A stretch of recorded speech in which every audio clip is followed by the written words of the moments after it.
course of my career, I've met many people who are struggling in different areas of their life, whether it be in a relationship, issues with parenting, or a personal issue such as depression or low self-esteem.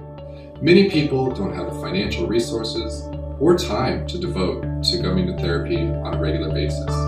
In hopes to meet the needs of those people, I created this podcast, Top 5 with Chris Taylor, where you learn the top 5 things that you can do right now to change that difficult situation in your life.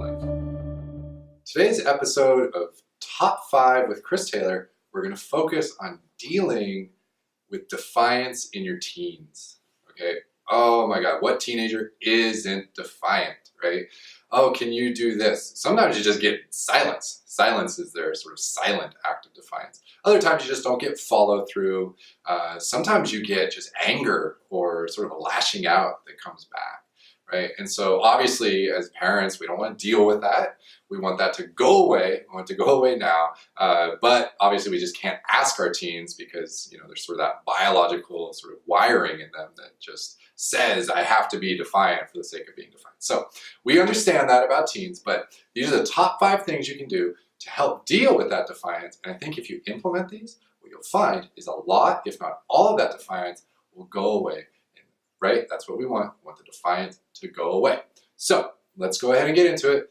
Number one, and if you've seen any of my other videos dealing with behaviors, you'll hear this a lot.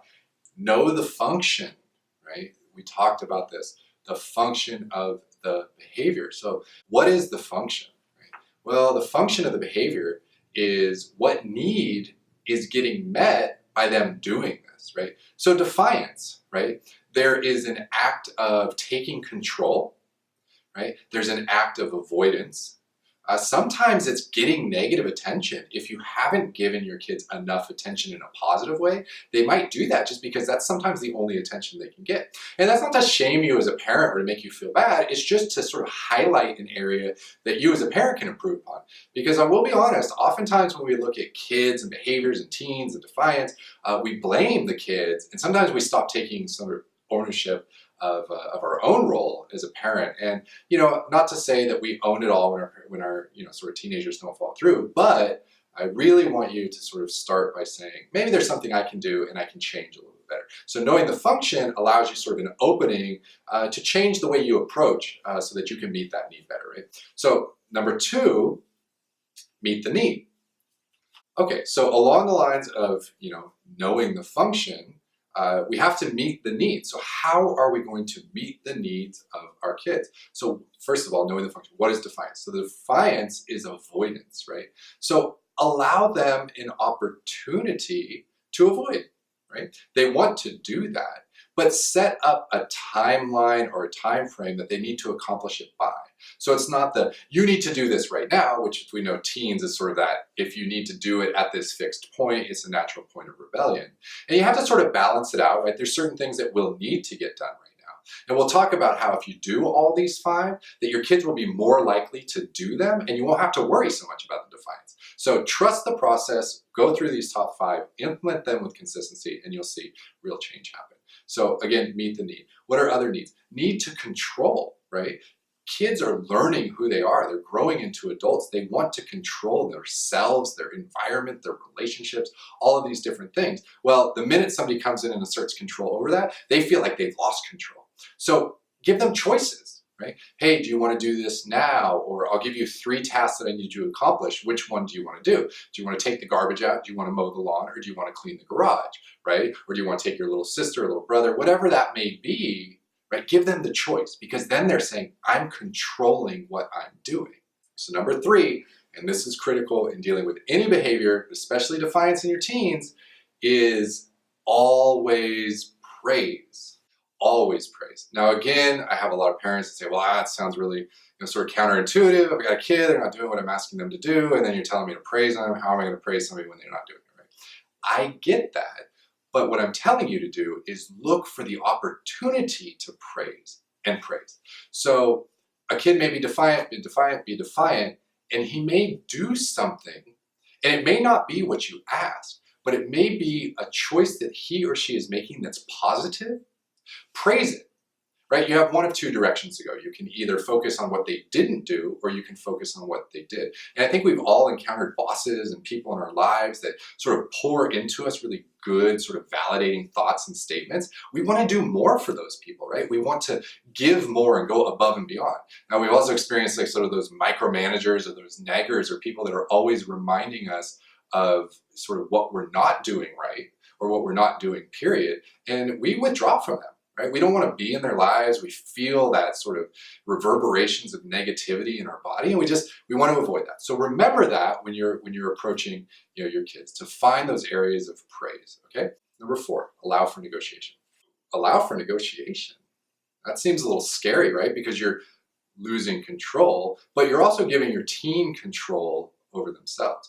So maybe you say, "Hey, can you get the garbage out by 5 o'clock tonight?" "Oh, Mom, I really wanted to watch this movie and it's on TV and I want to do this," or "I'm going to go hang out with, my friend John and we're supposed to go play basketball at these hours. I really can't do that." Okay, well, how about this? How about you go do that stuff and when you come back, then you do it, right? Oh, okay, well, maybe even ask them a question. Well, what do you think will help you get this done? And what can I do to support you? And, sort of ultimately start more dialogue around it, right? Because we want to move from less directions and more conversations, negotiations, and opportunity for what I'm going to talk about in number 5. So number 5, allow for individuation. I think we've all sort of heard that term thrown around, individuation. And we want to ask ourselves, what is individuation?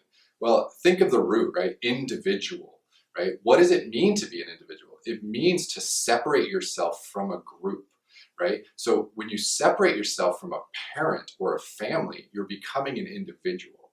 And I think we can all agree that our job as parents in raising teenagers is to get them to a place where they're a fully functioning adult in society. They are an individual making smart choices, learning responsibility, but sort of doing that on their own, right? Not without support, but actually doing it on their own. So that's what we want to do. We want to make sure that everything we're doing is reinforcing that and not taking it away.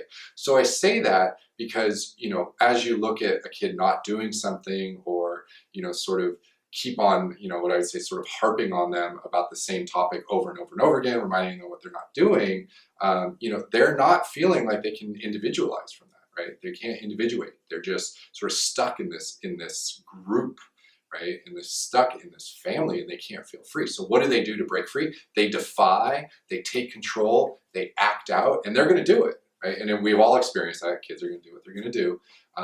But again, I think if you look at these top 5 things, know the function, find the need, meet the need, always praise, allow for negotiation, and like I said, allow for true individuation.